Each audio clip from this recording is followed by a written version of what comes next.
अब चिराग की जगह पे अब पूर्व मुखिया उतर चुके मैदान में, वो कह रहे हैं अब कि विपिन सर को कहिए 2 लाख देने के लिए, चिराग पासवान की जगह पैसा मैं दूंगा। इस बयान के ऊपर क्या कहना है? बहुत बढ़िया, अभी वो खुद उतरे हैं डिफेंस में उधर से। तो मेरा कहना एगो ये बात है कि चिराग पासवान जी के बदले ही बोल रहे हैं, तो क्या इनको चिराग पासवान जी बोले हैं? खाली चिराग, चूंकि हमने चैलेंज किसे किया है? चिराग पासवान जी को, चूंकि वो सांसद हैं, हम यहाँ के मुखिया हैं। हमने ये कहा था कि जहां पर पंचायत सरकार भवन बन रही थी, काम शुरू हुआ, उसके बाद रुकवा दिया गया ये कह के कि गरीब आदमी है। तो मैं कहता हूं कि गरीब आदमी तो उनको घर मिलना चाहिए। अगर सरकार की योजना नहीं दे पाया तो मैंने उनको चैलेंज किया था कि आप 1 लाख रुपया दीजिए ना जी, जितने लोग का वहां घर बनाना है, 2-2 लाख हम देंगे, हम अपना जमीन बेचना पड़े तो वो बेच के देंगे। लेकिन इसमें उतर गए हैं पूर्व मुखिया कि हम हैं चिराग पासवान जी की तरफ से। तो चिराग पासवान जी कहेंगे ना कि हाँ भाई हमारा तरफ से अब राम प्रसाद राय जी आपके तरफ, मतलब हमारा तरफ से उलरेंगे और आपका चैलेंज स्वीकार करने के लिए तैयार हैं। और वह व्यक्ति ने यह भी कहे हैं कि 50 निहायती गरीब का एक लिस्ट बनाते हैं। उनकी वीडियो सुनिएगा और जनता को सुनाइएगा। 50 निहायती गरीब का, एकदम निहायती जो गरीब है, और उसको विपिन सर दे 2-2 लाख, हम देंगे 1-1 लाख। चलिए अच्छी बात है, थोड़ा सोचने वाला विषय है। अब 20 साल सत्ता में रहे हैं कंटिन्यू, 5 साल पंचायत समिति और 15 साल मुखिया। शर्म आना चाहिए आपको कि 15 साल मुखिया रहने के साथ साथ अब भी आपको निहायती गरीब बचले है। तो निहायती जो 50 गरीब का आज आप लिस्ट बना रहे हैं, उसका आवास कहां गया? निहायती गरीब था तो पहले किसको मिलना चाहिए था आवास? पहले गरीबों को मिलना चाहिए था। तो वो केकरा मिला होगा? या तो आप बांटे नहीं होंगे 15 साल में, और बांटे होंगे तो उसको दिए होंगे जिसको नहीं लेना था, तब न निहायती गरीब आज तक बचले है। अरे शर्म होना चाहिए, डूब मरिए आप, ऐसा स्टेटमेंट देते हैं। नहीं तो वो तो आएंगे। अब आपको चैलेंज किया उन्होंने खुलेआम मंच से। तो मैं तो वही कह रहा हूं कि 15 साल मुखिया रहते हुए वो निहायती गरीब कैसे? मेरे 3 साल बनने के बाद लोग गरीब हो गया क्या? क्या उस सब की धन दौलत जमीन सब मैंने कब्जा कर लिया क्या? और अगर मैंने कब्जा कर लिया तो मेरे ऊपर FIR काहे नहीं करवा रहे हैं? आखिर गरीब कैसे होता है कोई आदमी एकाएक? एकाएक गरीब तब होगा जब एकाएक कोई मान लीजिए कि भूकंप आ जाएगा, ऐसा हो गया कि सबके नौकरी छीन गया, रोजी रोटी हम छीन लिए, तब ना होता। निहायती गरीब है, इसका मतलब है कि व्यक्ति पहले से गरीब है और उसका हक मारा गया, और मारा गया कैसे वो बता देते हैं। अच्छा, इसका भी बिल्कुल बिल्कुल बिल्कुल। ये देखिए, जैसे कल मैंने डिजिटल बोर्ड पे समझा दिया था, ये हम आपको दे देंगे, काला चिट्ठा है और सैकड़ों है, अभी तक कुछ लोग के हम निकाल कर लाए हैं। ऐसा सब ऑनलाइन प्रधानमंत्री आवास योजना के पोर्टल पर चढ़ा हुआ है। ये क्या है से देखिए, घोटाला 2019 से 20 में प्रखंड कार्यालय सहदेई बुजुर्ग वैशाली प्रधानमंत्री आवास योजना, यह पत्र है जिसमें आप देखेंगे 1,20,000 रुपया राशि मिलना है। किनको मिलना है? तो एक यही एग्जाम्पल हमने दिया था, बाकी सारे एग्जाम्पल है। सीता देवी को, इनके पति है परमानंद राय, इनको मिला है 2019-20 में, लेकिन इनको मिला नहीं। तो पैसा गया कहां? ये देखिए, अब यह है इकरारनामा, यहां पर भी परमानंद राय आपको दिख रहे हैं। अब देखिए, इसके बाद सीता देवी, यहां भी घोषणा पत्र में भी सीता देवी है, फोटो नहीं लगाया, फोटो इस फॉर्म में चिपकाना है लेकिन फोटो यहां नहीं दिया। अब देखिए, यहां वो महिला नहीं है, आधार कार्ड लाइए दिखाइए जिनका है, वह महिला 2023 में बेचारी अब मर भी गई आवास के इंतजार में। उसके आवास का पैसा किसी और को देकर पैसा का बंदरबाट किया गया। अब देखिए, यहां पर वो महिला नहीं है और मोहर भी हो गया, साइन भी हो गया। सरकारी अधिकारी, BDO आवास सहायक और पूर्व मुखिया के मिली भगत से। अब आपको हम बताते हैं, ये देखिए, यहां पर सीता देवी है, इनका डेट ऑफ बर्थ क्या है? 1/1/1955। और यहां जो आधार कार्ड लगाया गया है, देखिए क्या है, 1/1/1952। और आधार कार्ड के फोटो को आप ऑनलाइन अपलोड करिए, इसको लेप दिया गया। और क्या किया गया देखिए, आधार नंबर यहां देख लीजिए, आप दर्शकों को दिखाइएगा।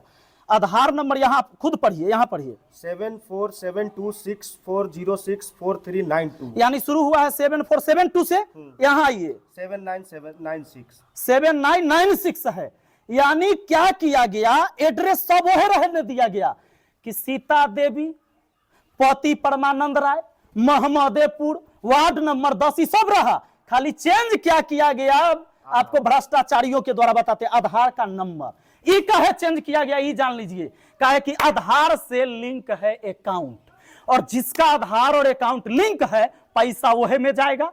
यानी मेरा आवास का पैसा, आईडी मेरा है, सब कुछ एड्रेस मेरा है, पता मेरा है, और अकाउंट में चल गया पैसा। आपको मुखिया जी और आवास सहायक का वीडियो कहा कि पैसा लेके आइए, अरे में से कुछ आप रख लीजिए ना, अरे आपको तो मिलना ही नहीं था।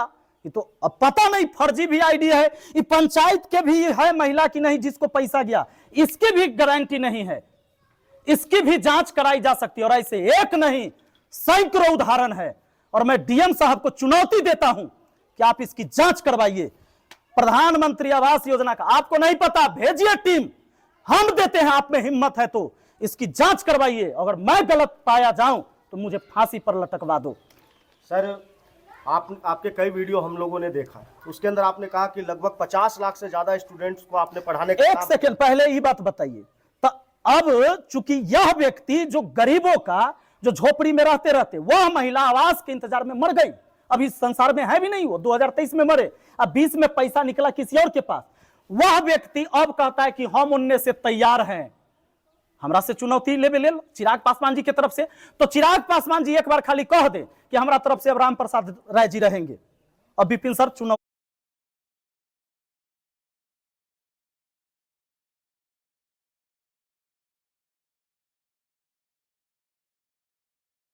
स्वीकार करिए। खाली चिराग पासवान जी कह दे कि राम प्रसाद को हमने नेतृत्व करने के लिए दे दिया है जिम्मेदारी, आप भिड़िए, मैं तैयार हूं। ऐसे लोगों को बनाएंगे ना प्रवक्ता, तो एक बार कहवा दीजिए। खाली आप लोग मीडिया बंधु हैं, आवाज को कहिए, पहुंचाइए उनके तक। चलिए सर, आपके ऊपर एक और आरोप लगा है। हम लोग तो आपका एक वीडियो देखा था, उसके अंदर आपने कहा कि लगभग 50-60 लाख स्टूडेंट्स को आपने पढ़ाया है, लेकिन आप ही के गांव के पूर्व मुखिया ने ये आप पे आरोप लगाया कि आप 6ठी और 7वीं कक्षा का गणित भी सोल्व नहीं कर सकते हैं। और उन्होंने कहा कि अगर आप 6ठी-7वीं क्लास के बच्चों का गणित अगर आप बना देंगे तो जीवन भर आपका गुलामी खटने के लिए तैयार है।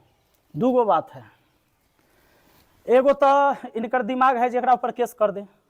अब जो आदमी के बाल पक गया, सरकार भी कहता है 60 साल के बाद ओकरा 400 रुपया पेंशन दीजिए, काम नहीं करवाइए। अब मान लीजिए कोई मुखिया किसी से काम करवाएगा 60 साल से अधिक उम्र वाला बाल पकलहवा व्यक्ति के, तो अपराधी नहीं हो जाएंगे हम। दूसरा चीज, ये जो कह रहे हैं कि 6ठा 7वां के सवाल नहीं बनाता है, इनके खुदे भाई है वो पता ना कहां से PhD कैले हैं, कहिए यूट्यूब पर पढ़ा ले बेले। यूट्यूब तो सबके लिए खुला हुआ है। और पत्रकार महोदय आप ही के दूगो भाई को हम पढ़ाए हैं, एगो रोशन नाम है, एगो का क्या नाम है, सचिन है। रोशन क्या करता है, अभी भागलपुर जेल में सुपरिटेंडेंट, जेल में सुपरिटेंडेंट है। आप है ना जी, छोड़िए ना, ई लोग को तो सब कुछ तो बकवास बात है, बात को खाली मोड़ना है। तो हम एगो बात पूछना चाहते हैं इन लोगों से कि 6ठा 7वां के मैथ हमरा ना आता है भाई। एगो बहुत पुराना कहावत है कि पपियाहवा जीते थूक से, वो की कहेगा हमरा से लड़वा की थूके पड़ा देबो। बकवास बाजी है। और छोड़िए ये सब फालतू बात। मुखिया रह चुके हैं, उम्र दराज भी, और गुलामी तक की बात की कि अगर आप सॉल्व कर देंगे तो ना भाई, बुजुर्ग आदमी के गुलाम नहीं बनाना है, गुलाम नहीं बना सकते हम। हाँ, इनको 400 रुपया वृद्धा पेंशन दे देंगे। अगर ये कहे कि हमारा 60 साल उम्र हो गया, आधार कार्ड लेकर आए, हम चालू करवा देते हैं वृद्धा पेंशन, सरकार देती है, उसमें हमारा कुछ जाता भी नहीं है। बाल पक गया इनका, तो कम से कम आराम से पेंशन ले। सर एक आरोप उन्होंने फिर लगाया अपने इंटरव्यू के अंदर, उन्होंने कहा कि आप आवास योजना के अंदर 15-15 हजार रुपए आप घूस लेते हैं, मतलब एक आवास योजना पास कराने के लिए 15 हजार रुपए आप घूस लेते हैं, ऐसा आरोप है आप पर। चलिए बहुत अच्छा बात है, इसमें दूगो बात है। इनका आरोप है कि हम लिए, हम कह देंगे कि अगर लिए तो कोई सबूत दीजिए। तो वो पत्रकार जो सवाल पूछ रहा था उसको कहना चाहिए था कि भाई कोई साक्ष्य है आपके पास, दीजिए। तो ऐसा कोई साक्ष्य है तो ही कंप्लेन का है ना किए, विपक्ष में ही बैठल है। कहां थे निकम्मा के तरह जो बैठल हैं, खाली चिमनी ओगर रहे हैं, मनरेगा वाला माटी से जो ईंटा पड़ाइते हैं कि वो खत्म हो गया। अब ये तो आप ही बता, वो ही बताएंगे। तो उससे अगर फुर्सत मिल जाए तो हमारे ऊपर FIR कराना चाहिए ना जी। मान लीजिए हम मुखिया हैं और हम गलत कर रहे हैं, हम रिश्वतखोरी कर रहे हैं, तो FIR कराइएगा ना जी, कंप्लेन दीजिएगा ना जी। और डीएम के पास तो कम से कम देना चाहिए। आप ही कहते हैं कि हमारा से बहुत बढ़िया भाईचारा है, हम तो जाते हैं, तब व्यवहारिक आदमी है। तो अगर मेरे जैसा भ्रष्ट मुखिया आराम से आजादी से घूम रहा है, तो हमारा से तो भ्रष्ट ही लोग है कि हमारा ऊपर कोई कार्रवाई नहीं कर रहा। अधिकारी सब कहां है? कार्रवाई तो होनी चाहिए हमारे ऊपर। दूसरा चीज कि हम तो जानते हैं कि अधिकारी लोग भी भ्रष्ट है, हम तो जानते हैं, बतवा हम आवाज उठाते हैं, तब फिर ये जाते हैं और पक्ष में चल जाते हैं कि ना डीएम साहब अच्छा है। तो ये दोनों बात कैसे हो सकता है कि अगर डीएम साहब अच्छा है, हम गलत है, तो हमारे ऊपर कार्रवाई होनी चाहिए। ये बढ़िया है, हम कोई देखे रिश्वत लेते तो मेरे ऊपर एफआईआर होनी चाहिए। कहीं दिए कंप्लेन काहे नहीं किए? तो विपक्ष में कौन चीज के लिए बैठल है जी? हो सकता है आप चुनाव नहीं लड़ना चाहते हो, सिर्फ आपसे ऐसे ही कर रहे हो। नहीं तो समाज में आप इतना दिन रहे, अन्याय हो रहा है तो आप बोलिएगा ना, कि बोलिएगा कि ऐसी बोलिएगा कि कोई साक्ष्य होना चाहिए, कार्रवाई करवाइए। कई बार ऐसा जैसे अभी हम कार्रवाई करेंगे, हम इस पर कार्रवाई करेंगे तो हमारे ऊपर कार्रवाई करें। कई बार होता है कि मीडिया के सामने कई लोग उत्तेजित हो करके भी बोल देते हैं। हो सकता है, सोच समझ के बोलना चाहिए कि जिम्मेदार व्यक्ति हैं, अब 15 साल नेतृत्व किए हैं समाज का, 5 साल पंचायत समिति भी रहे, 20 साल, तब बोलने से पहले एक बार सोचना जरूर चाहिए। आरोप तो ये भी लगाया गया, आपके ऊपर एक आरोप और लगाया है कि नया मुखिया बने हैं विपिन सर, हम 15 साल मुखिया रह चुके हैं, जखनी चाहेंगे तखनी अविश्वास लगाएंगे, आप मुखियाई पद से हटा देंगे आपको, मतलब वो चैलेंज किया है आपको अविश्वास लगा। अविश्वास प्रस्ताव लगाने वाला ये कौन है? इनको तनको ज्ञानो है? 50% से अधिक जनता होना चाहिए हमारा अविश्वास प्रस्ताव लगावे ले। पहले ये बात कहिए इनको पता कर लेने के लिए। और जब जनता चाहेगी तो हम एनी टाइम तैयार हैं। हमको कौन सत्ता का लालच है और कुर्सी का लालच? जिस दिन मैं समाज के लिए योग्य नहीं हूं, समाज हमको हटा दे, हम तो एनी टाइम तैयार हैं। एको बार ना है कहेंगे कि कहला हटा रहे हैं, लाइए ना, हम लिख देते हैं, साइन मार देना है। कहां मारना है, लेके आइए।